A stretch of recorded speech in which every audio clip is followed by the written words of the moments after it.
Stop buying from these people. Stop supporting these people.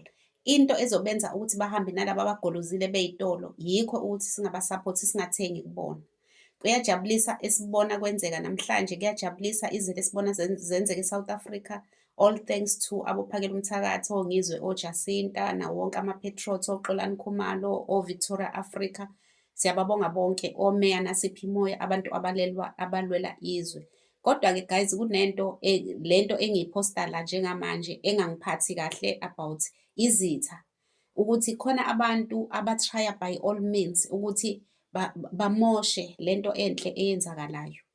Njengamanje they are trying their best ukuthi bexabanise uJacinta nophakela umthakathi nezinsizwa nje ongizwe.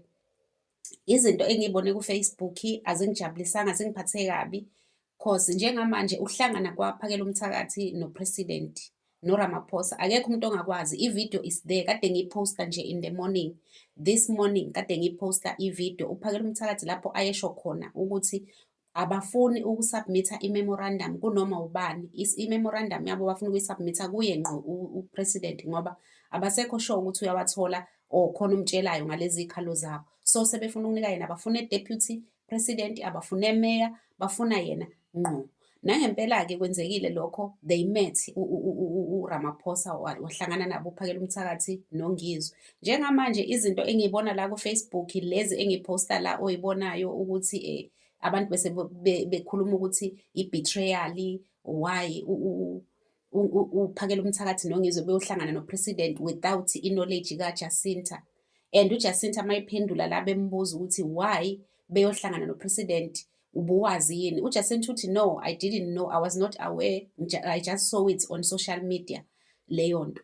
So I don't see anything wrong ngalokho ngoba uJacinta uhleze icacisa lento ukuthi singamaqembu ahlukene. Yinto uJacinta ahleze icacisa leyo ukuthi asikho kwi-organization eyodwa. I-March and March eyami uphakela umthakathi unensizwa nobunsizwa yakhe, ungizwe unamabhinca akhe, sihlukene. So izinto okuwukuthi vele njengoba bebhizi kangaka bebelungisela i-30 ukuthi each and everything kumele ukuthi behlale phansi beyikhulume kuqala. If njengoba upresident kuyaziwa ukuthi not ukuthi usuke ePretoria or eGoli wherever la ihlala khona waya ukuthi uyohlangana kwi-secret meeting nophakela umthakathi nongizwe. No, upresident ubeyobona isilo samaZulu. Lento ishiwo before eya kwaba nama-breaking news ukuthi upresident will meet with i-King of Zulus, uzobe ele emzini wesilo eyobona isilo. So that opportunity evelile ukuthi upresident ecele i-agent meeting kuze kwasho kwathiwa it's an agent meeting, upresident acela ukuthi ahlangane nophakela umthakathi nongizwe. then vele bese kuyi-opportunity yokuthi bahlangane bona bowu-3. Manje angi-understand-i laba sebethi i-betrayal for uJacinta. UJacinta wayiqalela lento. I don't understand ngoba kuyaziwa ukuthi uJacinta waqala i-March and March, but insizwa nomnsizwa was always there. Yayivele ikhona, isi-older than 10 years, ivele ikhona.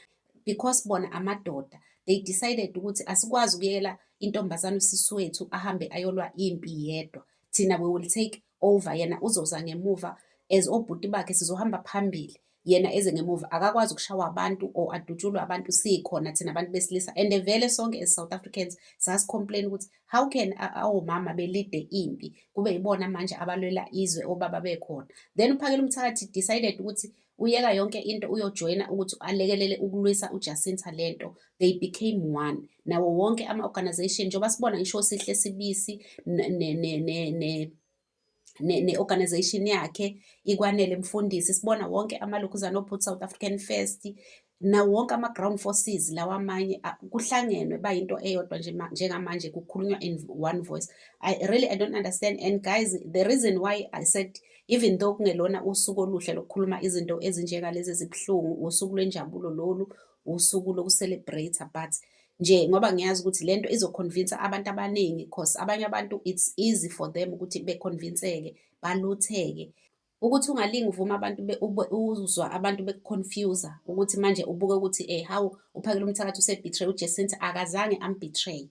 I-president uRamaphosa ucele i-agent meeting. Ungaya kuma-platforms like Abo News 24 uyobona ukuthi vele kuyasho kuthiwa upresident ucele i-agent meeting. Already bese vele esezohlangana neking nenkosi yamaZulu. So besingasekho isikhathi sokuthi kungathiwa sekuyohlalwa phansi kuba ne-meeting noJacinta. Yinto eyenzeke nabo bengayilindele oPhakela Mthakathi. It's not like it was arranged before. It's an agent meeting. Go and search ku-Google those who are busy spreading these lies manje ukuthi kune-betrayal, guys. And uJacinta bekufanele ukuthi esho vele ukuthi no, I was not aware, I just saw it on social media platforms. Bekufanele ukuthi athini vele ngoba vele kwenzeka, sonke sikubone sekwenzeka. If bekuyinto eplaniwe, ubengeke uPhakela Mthakathi asifihlele ukuthi there will be a meeting with upresident, because ivideo siyibonile la abenayo uSkim bani konje ngikhohliwe, this guy on a podcast lapha bekhuluma khona ukuthi bafuna upresident. But ke ngoba vele there was no date ebesethiwe yet ngaleso sikhathi, ubesasho nje ukuthi sifuna ukuhlangana nopresident. Okay, yavele yayiveza i-opportunity, yavele yazenza yona ukuthi there's this meeting ezoba noKing Misuzulu. Then what upresident, before I go back, let me meet these guys before kuze kushaye i-30, ngoba bese kuyi-day before vele ukuthi kube yi-30th of June. So I don't understand, guys. So thank you so much for watching. Don't forget to subscribe, to like and share the video. Love you guys. Bye.